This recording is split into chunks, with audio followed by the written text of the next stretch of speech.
پہنچتی ہیں اور وہی میدان جنگ میں ان کے زخم دھلاتی ہیں, ان کو تسکین دیتی ہیں, ان کو وہ کرتی ہیں. حضرت علی ہیں جو ہے وہ ڈھال میں پانی بھر بھر کے لا رہے ہیں اور وہ جو ہے دھلا رہی ہیں اور زخموں پہ مرہم لگا رہی ہیں. تو یہ آپ دیکھیے. دوسری طرف محبت کا عالم یہ ہے کہ جنگ خندق میں جب مسلمان خندق کھود رہے تھے تو مدینے میں ایسا قحط پڑا ہوا تھا کہ سب 2-3 دن کے بھوکے تھے. اچھا. لوگوں نے اپنے پیٹ ان کے پیٹ سے لگ گئے تھے تو پتھر باندھ لیے تھے اور نبی کریم 2 پتھر باندھے ہوئے تھے. اور اسی حالت میں ایک دن دیکھا کہ حضرت فاطمہ زہرا آتی ہیں. ظاہر میدان میں گھر سے تو کافی دوری پر خندق کھودی گئی تھی, جو لوگ زیارت کرنے گئے ہیں وہ جانتے ہیں. تو آپ جو ہے تو آپ کے ہاتھ میں کیا تھا؟ 1 جو کی روٹی تھی. تو کہتی ہیں کہ بابا 2-3 دنوں کے بعد اس 1 روٹی کا انتظام کیا اور مجھ سے نہیں ہو سکتا کہ میں یعنی جو ہے وہ خود کھا لوں یا اپنے شوہر کو کھلا دوں اور آپ اور اس کے بعد جو ہے وہ آدھی روٹی آپ نے دی اور خود آپ نے وہ نوالا نبی کو دیا.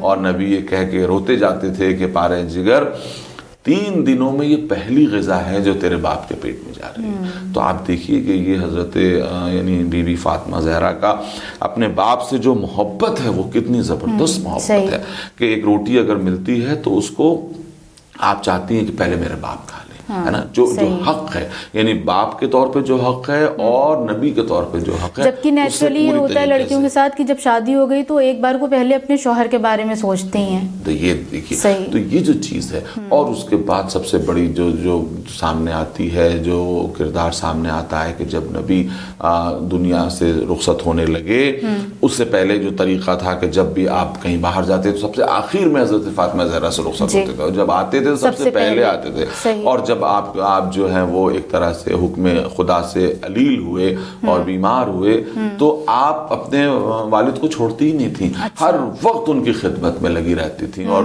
جب کبھی تکلیف ہوتی تھی تو رونے لگتی تھی. ایک دن جو نبی کے لیے جو آخری دن جو مشہور ہے کہ آپ بار بار پانی میں ہاتھ ڈالتے تھے اور اٹھاتے تھے اور تکلیف کے مارے عجیب حالت تھی, تو رو کے کہتے تھے ہائے میرے بابا کی مصیبت. تو جو نبی فرماتے تھے کہ بیٹا پریشان نہ ہو, آج کے بعد تمہارا بابا کبھی تکلیف میں نہیں ہوگا.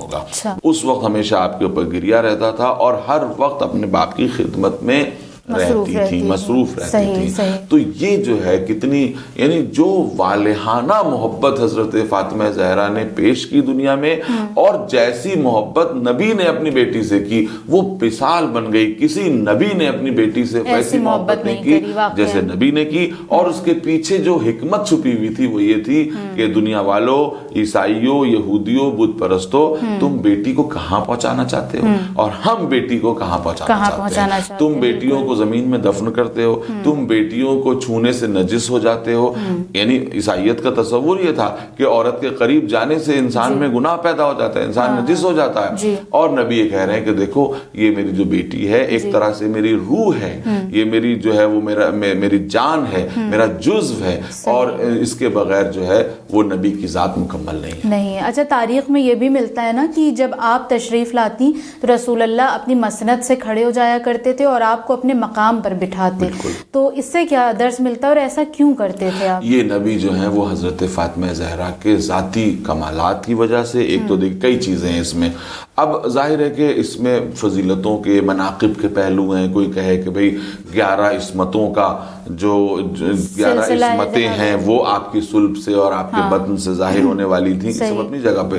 لیکن نبی جو اچھا یہ دیکھیے کہ نبی یہ کرتے تھے, لیکن باپ کے لیے کہیں واجب نہیں ہے کہ وہ اپنی بیٹی کا اتنا احترام کرے کہ وہ کھڑا ہو جائے. یہ حضرت فاطمہ زہرا کے ظاہری اور دنیاوی اوصاف و کمالات تھے کہ نبی بتانا چاہتے تھے کہ دیکھو میری بیٹی کس منزلت پر ہے کہ باپ کھڑا ہو جائے. دوسری بات, نبی دنیا کو درس دینا چاہتے تھے کہ دیکھو بیٹی کتنی میرے لیے لائق احترام ہے, تم بھی ایسا کرو, تم بھی ایسی محبت اپنی بیٹی سے کرو. اپنے اصحاب کو درس دینا چاہتے تھے کہ دیکھو ہم جس طرح سے اپنی بیٹی کو اپنا نور نظر سمجھتے ہیں, تم بیٹوں کے پیچھے بھاگتے ہو, تم بیٹوں کو جو ہے وہ اپنا قوت بازو سمجھتے ہو کہ یہ بیٹے ہی تمہیں دنیا میں عزت دلانے والے ہیں اور تمہیں سرخرو کرنے والے ہیں, تو تمہیں اپنی فکر بدلنے کی ضرورت ہے. وہ جو منہ موومنٹ آج کتنی تیزی سے چل رہا ہے. رسول اسلام نے 1400 برس پہلے چلا دیا تھا کہ بھائی یہ جو ہے وہ صرف یہ مت سمجھنا کہ بیٹے سے ہی تمہاری جو ہے وہ تمہیں عزت ملنے والی ہے, تمہیں قوت ملنے والی ہے, بلکہ اگر بیٹی باکمال ہو تو اس سے بھی ملتی ہے. اس منزلت پر ہے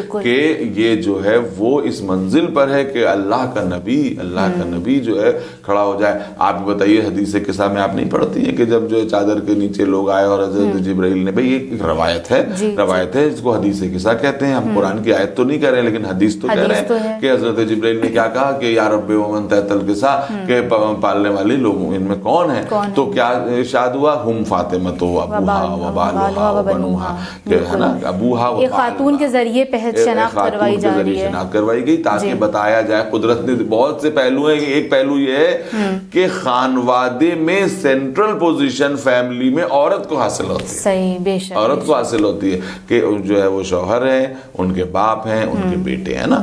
اور اس میں پھر ذاکروں نے بہت اچھے نقطے بھی نکالے ہیں کہ پنجتن میں سب کا رشتہ حضرت فاطمہ زہرا سے ڈائریکٹ ہے, باقی جس کا بھی رشتے سے پہچانوایا جاتا تو وہ انڈائریکٹ رشتہ ہو جاتا. اگر نبی سے پہچانوایا جاتا تو کہا جاتا کہ ان کی بیٹی ہیں اور بیٹی کے بیٹے ہیں, اور کیا نا بیٹی کے شوہر ہیں. لیکن حضرت فاطمہ زہرا وہ ہیں جن سے ہر ایک کا رشتہ ڈائریکٹ ہے, باپ ہیں, شوہر ہیں, بیٹے ہیں. تو یہ جو چیز ہے, لیکن اس سے بڑی بات یہی ہے کہ قدرت یہ چاہتی ہے کہ یہ نہ سمجھو کہ عورت پردے کے اندر وہاں گھر میں بیٹھی ہوئی تو اس کی شخصیت دب گئی ہے. شخصیت دبی نہیں ہے, اتنی بڑی بڑی شخصیتوں میں بھی یہ شخصیت اتنی بڑی ہے کہ اس کے ذریعے سے پہچانوایا جا رہا ہے. تو یہ شخصیت بہت بڑی ہے. جی صحیح. اچھا, بہت سارے آج کے ٹائم پہ جو ایکسٹریمسٹ ہیں یا ایکسٹریمسٹ آرگنائزیشن ہیں, ان کا ماننا یہ ہے کہ عورتیں جو ہیں وہ بس گھر میں ہی قید رہیں, کیونکہ اسلام کے بھی اگر کچھ قوانین ایسے ہیں تو اس سے ہی معلوم ہوتا ہے کہ شاید اسلام نے عورتوں کو قید کر کے رکھا ہوا ہے. تو اس پر آپ کیا کہنا چاہیں گے؟ ہرگز نہیں, یہ بالکل جہالت کی بات ہے, بری بات ہے کہ عورت قید رہے. عورت کبھی قید نہیں رہی. اور اسلام میں آپ صدر اسلام میں دیکھیں کہ 2-3 جو بڑی بڑی روایات ہیں, بڑے بہت ہی سیلیبریٹڈ جو روایات ہیں وہ یہی کہ جنگ احد میں جانا. جنگ احد میں حضرت فاطمہ زہرا گئی تھیں تو کس کی اجازت لے کے گئی تھیں کہ بس فوراً پہنچ گئیں. یہ کیا ہے؟ یہ عشق ہے, محبت ہے نبی کی. اس کے ساتھ جنگ خندق میں جانا, پھر دربار خلافت میں جانا, یہ تمام چیزیں وہ ہیں جس سے پتہ چلتا ہے آپ سوشلی ایکٹیو رہتی تھیں. بالکل سوشلی ایکٹیو رہتی تھی. آپ نے آواز احتجاج بلند کی, اصحاب سے کانٹیکٹ رہا آپ کا, لوگوں کو بتاتی تھی, کرتی تھیں. اور پردے کے پیچھے بھی وہ ہر ایک اپنے چاہنے والے سے واقف تھیں اور اپنے شوہر کے چاہنے والوں سے واقف تھیں. کون ہے وہ کہ جو حضرت علی کا جو ہے وہ حضرت علی کی ولایت کا دم بھرتا ہے, ان سے محبت کرتا ہے, ان سب کو وہ پرسنلی جانتی تھی, ان سے کمیونیکیٹ کرتی تھی. ٹھیک ہے پردے میں رہتی تھی لیکن کمیونیکیٹ کرتی. حضرت بلال جب آئے تو کیا ان سے کمیونیکیٹ نہیں کیا بی بی نے؟ بالکل ہر ایک سے کمیونیکیٹ کرتی تھی. اور کون سی شریعت میں یہ لکھا ہوا ہے کہ وہ باہر نہیں نکل سکتی؟ اجازت ہے پوری طرح سے.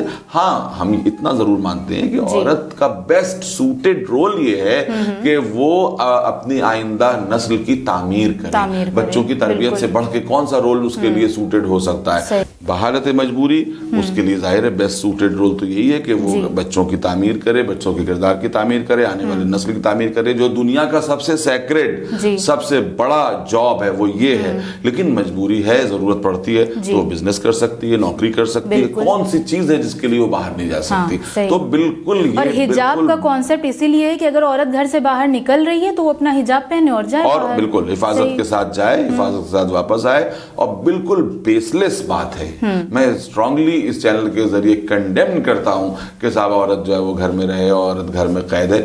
کون سی قرآن کی آیت سے اور کون سی رسول کی حدیث سے یہ نکلتا ہے, یہ سامنے لایا جائے کہ وہ عورت گھر میں قید رہے.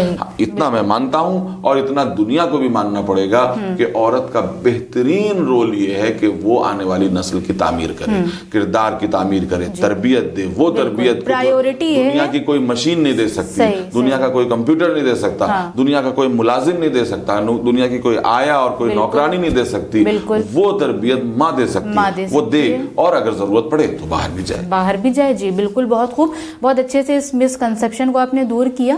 اور اس سے پہلے والے ایپیسوڈ میں آپ نے جیسا کہ جناب فاطمہ الزہرا سلام اللہ علیہا کے عقد کے حوالے سے گفتگو کری تھی, تو اس کے آگے ہم یہ جاننا چاہتے ہیں کہ جب پھر آپ کا عقد ہو گیا تو آپ کا کردار ایز اے بیوی کیسا تھا؟ بالکل, یہ تو وہی بات ہے کہ جس طرح سے آپ ایک آئیڈیل ہیں بیٹی کی حیثیت سے, اسی طرح سے آئیڈیل ہیں ایک شوہر کے لیے بھی, کہ نبی نے خود پوچھا تھا ایک دفعہ کہ اے علی تم نے فاطمہ کو کیسا پایا؟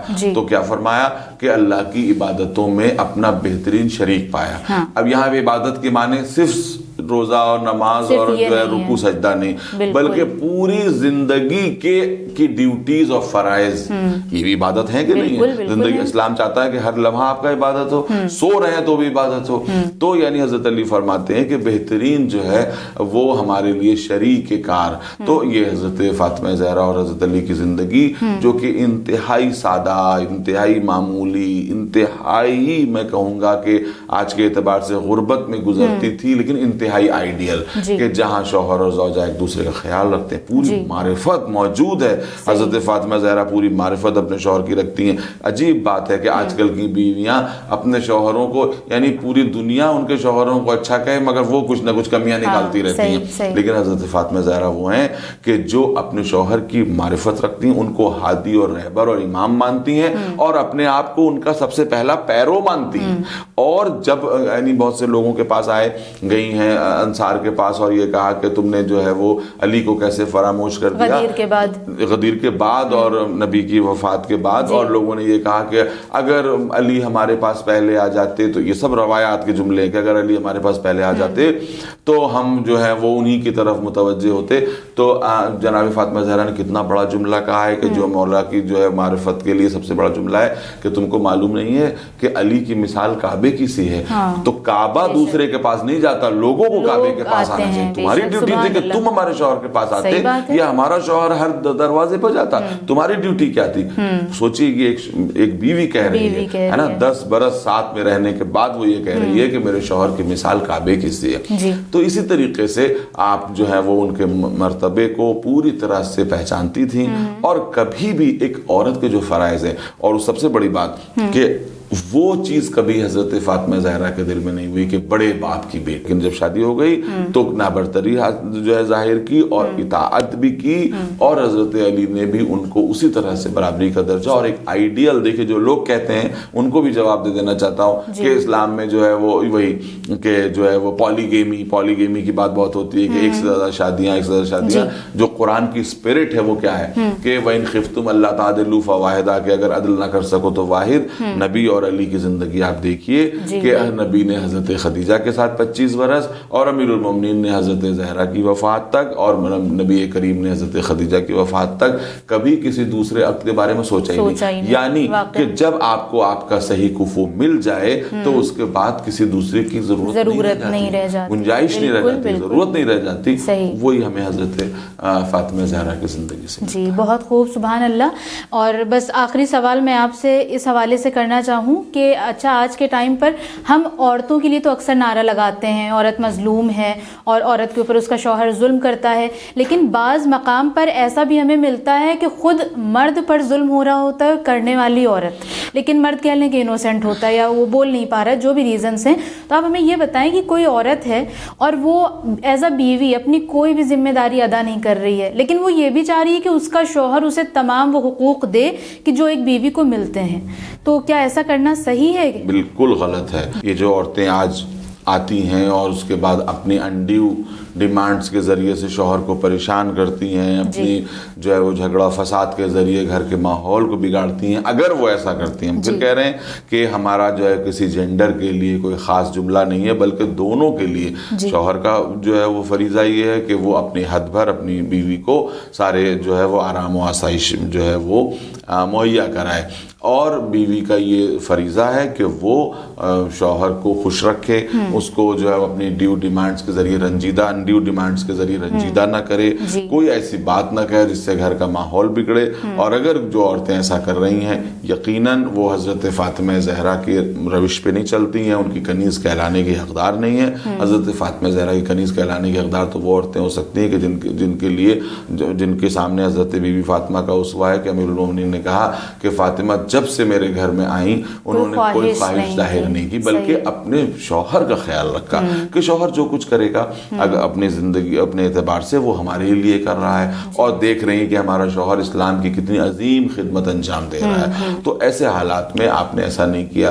آپ بتائیے کہ حضرت بی بی فاطمہ زہرا نے کیا کبھی کسی اپنی ڈیمانڈ سے حضرت علی کو رنجیدہ کیا؟ اپنی زبان سے, اپنے عمل سے, کسی چیز سے رنجیدہ نہیں کیا. اب ظاہر ہے کہ آج کی عورتیں فوراً یہ کہنے لگیں گی کہ دیکھیے وہ تو مولا کی بیوی تھیں اور مولا بھی ان کو رنجیدہ نہیں کرتے تھے. آپ کوشش کریے, اگر آپ چاہیں گھر کا ماحول عورت کے ذریعے ہی بہتر ہو سکتا ہے. گھر میں مجھے یہ کہنے میں کوئی قباحت نہیں ہے, گھر کے معاملات میں مرکزی حیثیت عورت کی ہوتی ہے. وہ چاہے تو گھر کو جو ہے جنت بنا دے, اور وہ چاہے تو گھر کے ماحول کو جہنم بنا دے. بالکل عورت کے اختیار میں ہوتا ہے. بہت خوب اور بہت اچھے سے آپ نے ایکسپلین کیا. اور ناظرین محترم, ہمارے آج کے جو بھی سوالات تھے بہت انٹرسٹنگ تھے, اور جس طرح سے ڈاکٹر صاحب نے ان کے جوابات دیے ہیں وہ بھی نہایت انٹرسٹنگ تھے اور بہت زیادہ لرننگ تھے. ضرورت اس بات کی ہے کہ چونکہ جناب سیدہ ہمارے لیے فقط اس لیے نہیں ہے کہ ہم بس ان کا ذکر کریں اور خوش ہو جائیں کہ اب تو ہمیں ثواب حاصل ہو گیا یا اب ہم جنت کے حقدار ہو گئے, نہیں, بلکہ ہماری فرسٹ پرائیورٹی یہ ہے کہ ہم ان کی پیروی کریں, ایک بیٹی ہونے کے اعتبار سے, ایک بیوی ہونے کے اعتبار سے, اور ایک ماں ہونے کے اعتبار سے, کیونکہ یہ وہ مضبوط ترین کردار ہیں جو جناب زہرا کے اندر ہمیں بخوبی دکھائی دیتے ہیں. ہم اپنے سوالات کے سلسلے کو پھر جاری کریں گے. آج کے اس ایپیسوڈ میں بس اتنا ہی. بنے رہیے چینل ون کے ساتھ. والسلام علیکم ورحمۃ اللہ وبرکاتہ.